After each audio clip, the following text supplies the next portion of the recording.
It's something other than sports radio? That's what I was thinking. I have a 12-year-old and a 9-year-old, so the answer is very much so, yes. I am a huge consumer of ESPN radio. Hold on, so when they get in the car, they dictate what's on the radio? Yeah, a lot of times. Oh, hell no. And they're not like, we got to lock into Freddie and Harry? They do say that. Yeah, but then they bounce around. But they don't have AirPods. They don't have. No, we're good in terms of like we are very restrictive on the screens and the earpieces and all that kind of stuff. Oh, okay. Right now. So you want to hear what they're listening to? We've won the battle so far. I dig it. So far. Do their friends have phones? Oh, my son is the only one that doesn't. Wow. Okay. Maybe we're wrong. I respect it. There's parts that are good for him, parts that are like, well, is he not being included because he's not on the text chain? Or is he actually being included because he is on the text chain, but we don't let him check the texts? So that we don't know either way. But well, how can he be on the text chain if he doesn't have a phone? So he has an email that's like the like Apple an iPad thing? Yeah, exactly. Yeah. That's on there. So Interesting. Interesting. This is stuff you got to think about, CC, because your son's growing up in the technology era too. Yeah. You got a while to think about it. Yeah. I wonder what devices will be around by the time your son's old enough. I don't know, man. I just hope we graduate out of this phase of being incessant in checking our social media. Because that can be a toxic place, people are crazy doing that. Especially for kids. I'm just gonna put it out there. What was that, Evan? What? Unsportsmanlike is presented by Progressive Insurance. Keep your career moving forward. Visit careers.progressive.com. Big career game tonight. WNBA Fever Aces Game 5. ESPN 2, 9 p.m. Eastern. WNBA Countdown, followed by Game 5 of the Fever and the Aces. Not much of a game last night.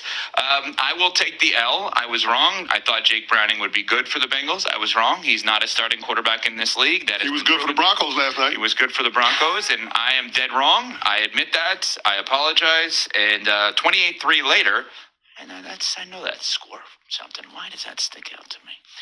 Anyway, Bo Nix was great. 29 of 42, 326, 2 touchdowns, a pick, and a rushing touchdown. That was a brutal pick, though. You can't throw that interception right before the half in the end zone. You can't do that, Ev. You cannot do that. Well, I could do that, but he couldn't do that. I know. I mean, I understand it. It was fourth down. Like, it's not a little. I hate that pick. I hate it. The Broncos. I hate it. And maybe I hate the play call more than I do the execution from the quarterback. And I guess you could take that up with the head coach. But, man, in that situation, I guess you have to put the ball in play. But I hate the turnover. So the Broncos deserve all the credit in the world for the win. It feels like the Bengals become the bigger story. What is this team now? They don't put up yards nor points.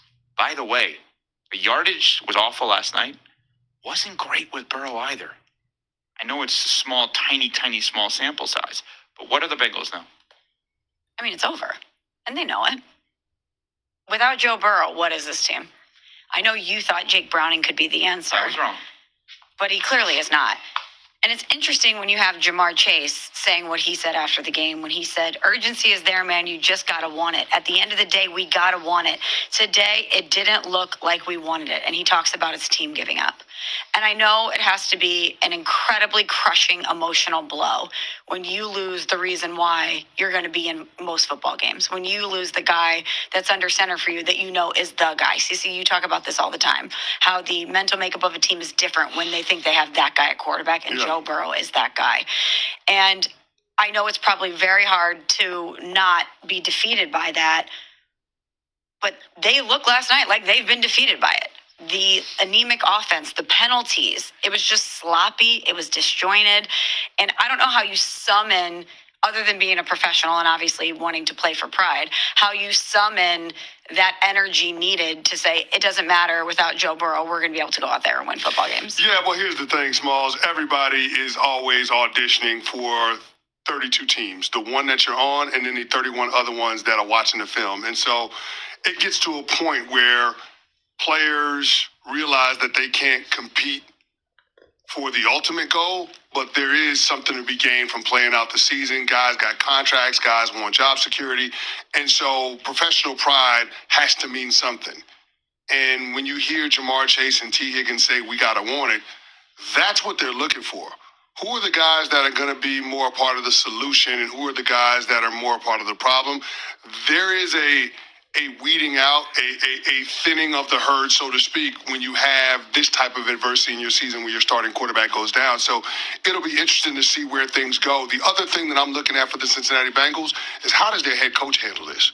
Because Zach Taylor came into the year on the hot seat. There are a lot of expectations for him. When you have a quarterback like Joe Burrow, everybody is expecting that team gets into the postseason and goes on deep playoff runs. Sure. You can't have 3 straight years where you're not in the postseason. Even when you lose Joe Burrow? Even when you lose Joe Burrow. I mean, a part of the argument in terms of why Joe Burrow is off injured is the style of offense that Zach Taylor runs, being in the shotgun more than anybody else in the NFL. Ugh. That means that everybody on defense can see where the ball is at all times. I hate it. Which makes your quarterback a sitting duck. So, yeah, Zach Taylor is not absolved from blame in how he handles keeping this team together is going to be a part of the determination of whether or not this organization continues to stay the course with him. Quick note on this, or quick question on this. You, Chris Canty, 11-year NFL vet, Super Bowl champion, are running the Cincinnati Bengals right now. You have 2 paths. Path A is call the Giants or call the Falcons for one of the backup quarterbacks. That would be Jameis, Russ, or Kirk Cousins. Path B is start trading away Trey Hendrickson and others and trying to secure a top 5 pick in the draft. Well, I don't think, here's the thing, and this is a fascinating proposition. Russell Wilson with those wide receivers seems like it will be a perfect fit. Did you just say that out loud? It does. It feels like it would be a perfect fit for those wide receivers. Fellow Russ fan all of a sudden. Yeah, I mean, So you may roll the dice on first of all, let's be clear. I am a Current. fan of Russell Wilson. Current version. Yeah. The current version of Russell Wilson is Not what it used to be. Understood. exactly. But So you may roll the dice on that first. I would see what it is. 3-4 games and then break it up. Yeah, because I've got to see. I've invested heavily in this wide receiver core, and I can't have those guys check out. So let me give you some semblance of hope, because last night you had none.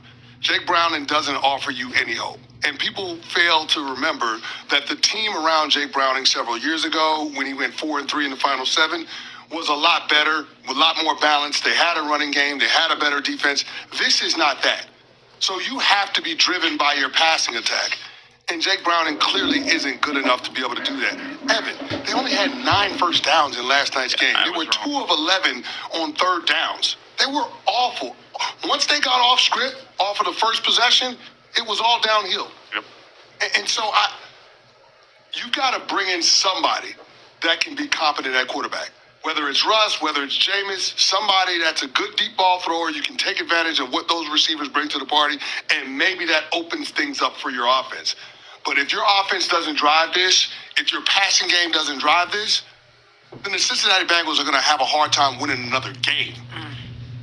Coming up, power rankings next. We're on Sportsmanlike, presented by. All right, fam. I'll be back with another one.